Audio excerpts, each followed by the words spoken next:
Today's Easter Sunday. It's 2023. The first Holy Week where I actually had a congregation that invited me in. Um,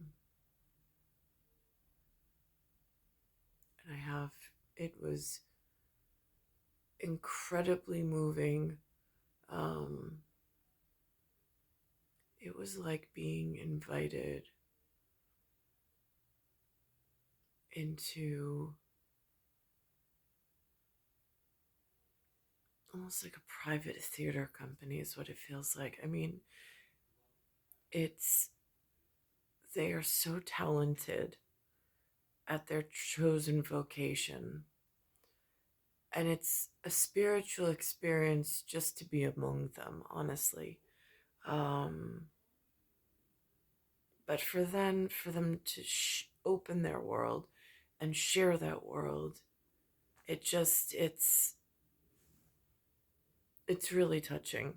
And I'm really grateful, especially with the series of traumatic events that led up to this period of time. Um,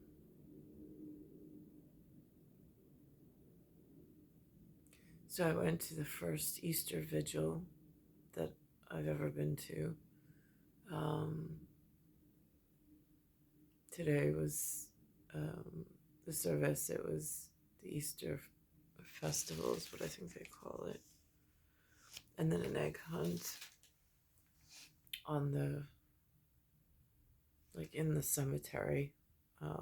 They had the egg hunt today. Um, I put up photos of my son dressed in his Sunday best, very reminiscent of the, I'm going to say the word boys, that when I was in my Easter outfit at the church growing up by the fish hatchery.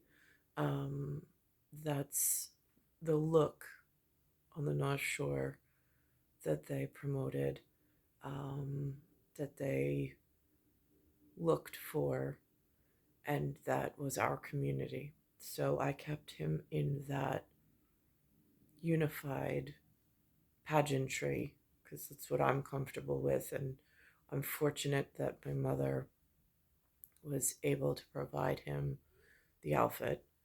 Um,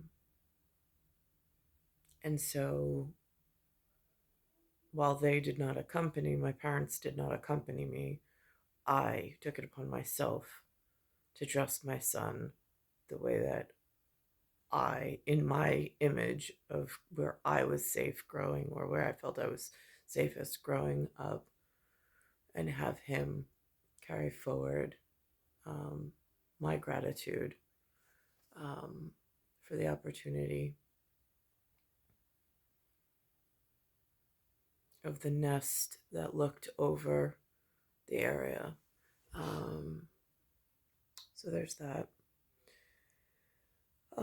Before I went, there was this very special episode of it's called Thunderbirds. Um, it's on this channel called Me TV, which is on the regular broadcast between Channel 2 and Channel 4 on Channel 3. And I watched it all the way through. It's called Pit of Peril. Um, and it occurs to me on this particular episode, they have mention of the US and a piece of US equipment. And then international rescue is called in. And as I'm watching it, I realize I'm listening to how the 1960s used their words and their marionettes in puppet theater, to so carefully itemize out that international rescue, while they will step in, they look to be separate than the U.S. command. So I'm looking at that very carefully. There's another piece of wherever international rescue is. They have this house looking, for lack of a better term, and it looks like something I thought it was a Barbie house. I thought Linda and Lou had bought me something and brought it home once when I was younger. They did not allow me to play with Barbies. I was allowed to have Cabbage Patch Kids, but that was really it. So I was not really allowed to play with Barbie dolls, but this one gift came home, and I just remember it being so unusual. Oh, and then I had mice from the mouse house, taxidermied, that they brought home once, and a dollhouse my grandfather built for me. And I'm noticing that it's the exact same model that's in this, but growing up, I didn't have access to Thunderbirds, didn't know what it was. And the house that's in this episode, and I've seen it in other episodes, looks like a dollhouse that I just assumed growing up was like a Mattel or a Barbie house. I didn't really know. But again, without branding coming into this. So I'm watching this today and I'm listening for those words. And then in the beginning of Thunderbirds, they mention the Tracys. And then as I was looking on the author of the book that they put together, The Girl with the Pearl Earring, it's also under the label Tracy. Where is that? Racy. It's Tracy is the name that they use on the Aquanauts, the Astronauts, and the Thunderbirds.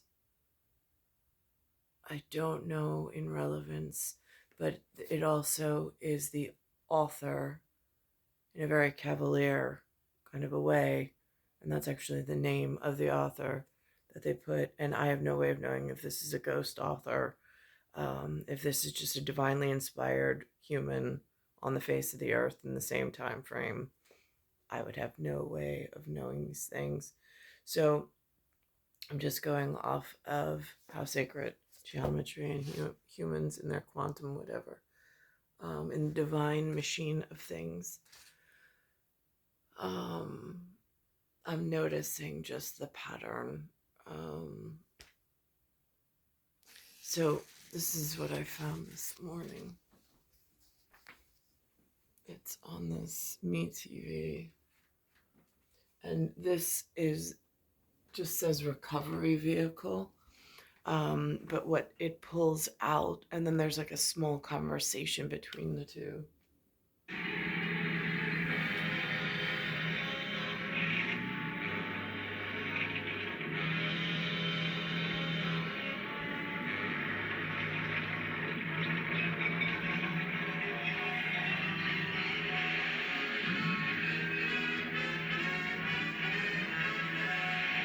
We're safe. It's a miracle. They've got us out of the pit.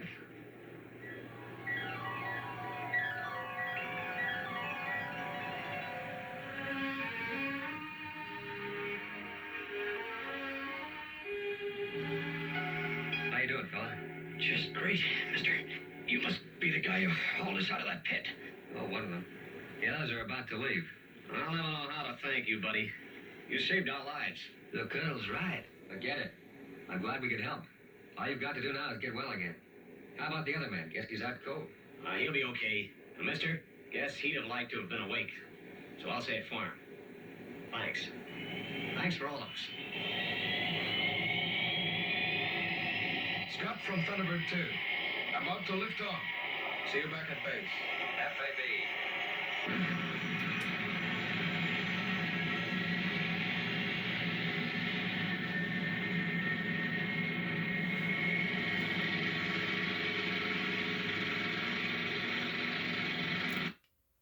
And that's where it says up here, U.S. and then Army.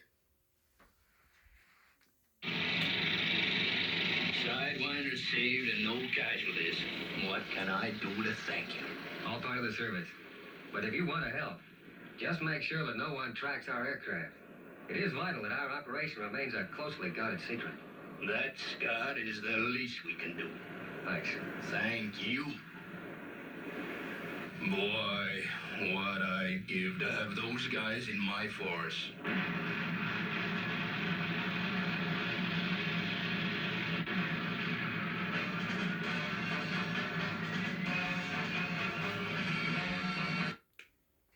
And that's where it says U.S. and then Army. So again, they definitely, which I, up until this morning, I didn't know the integration or how that worked. But this morning they definitely put it almost like it's different service.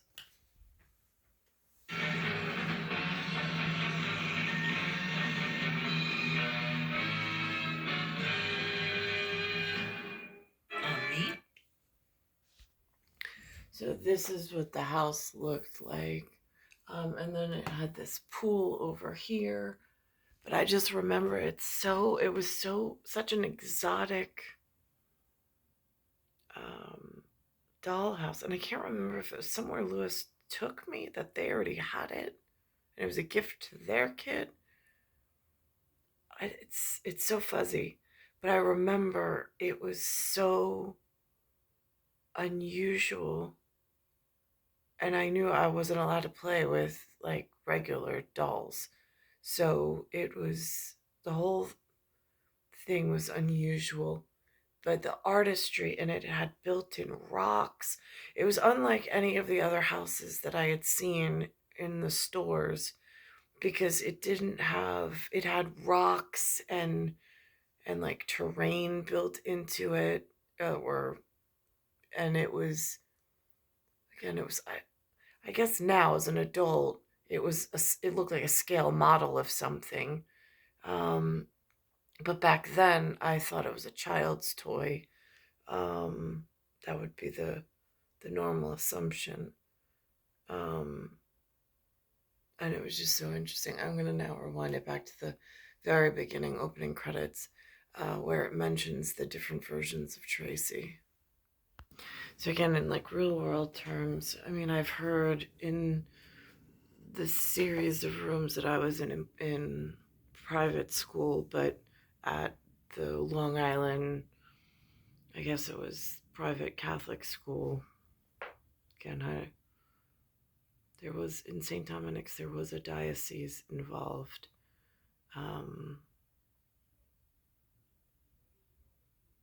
And there's where I met Guido, Mr. Guido.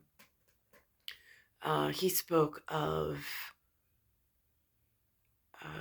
and he was straight out of the ISBN textbook, for whatever was allowed in that mathematics course, which was, I think, Regency, or Regents.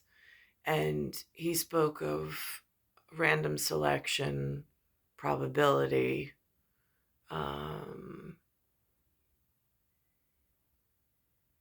and so like in a life's journey kind of a way, what's the random probability that there would have been like a 1960s show and then a very cavalier Tracy author with the painting that I know. I was already at Artwork Dealer Museums in Alliance.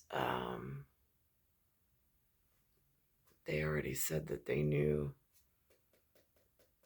that the painting looked like me and was an important part of my whatever. Um, just an important part.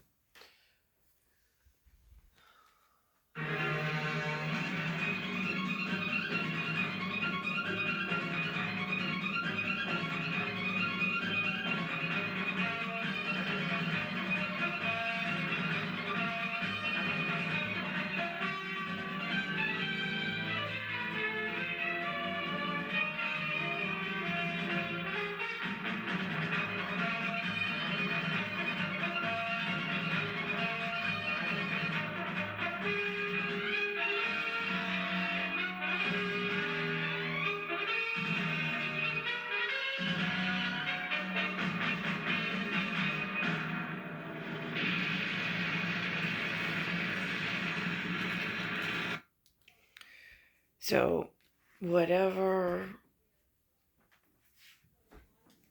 that meant today, it was helpful almost as like a teaching aid of what was going on in the 1960s before I arrived. The tie-in for me personally in this, whatever. So again, I started this morning with my son, one of my sons, and the Easter festival, and Easter egg hunt.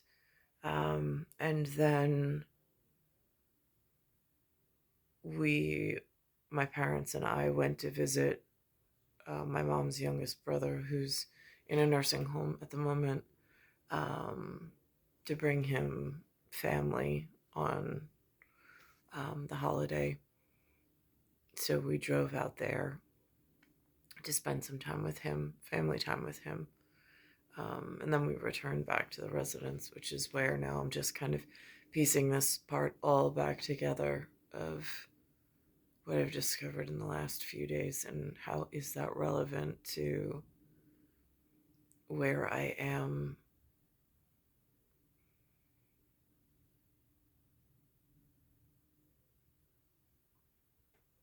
It's star 19780. And when I went to,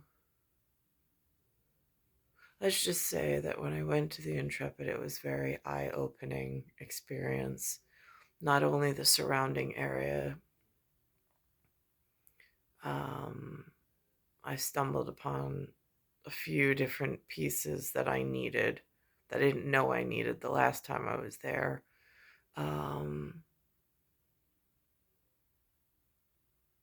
But almost like the connectivity between me and my son, he brought something up, which then brought something to my attention in the area. My father took me past, I didn't know CBS Studios was down there. So we had to go past that in order to get to the Intrepid.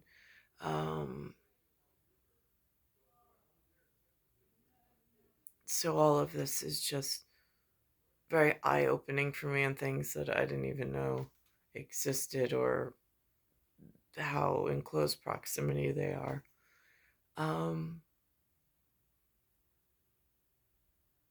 Again, it's star 1978, star 8378, Nicole, Cattaruzza, and it's Bayside Station, Bayside, New York, 11361.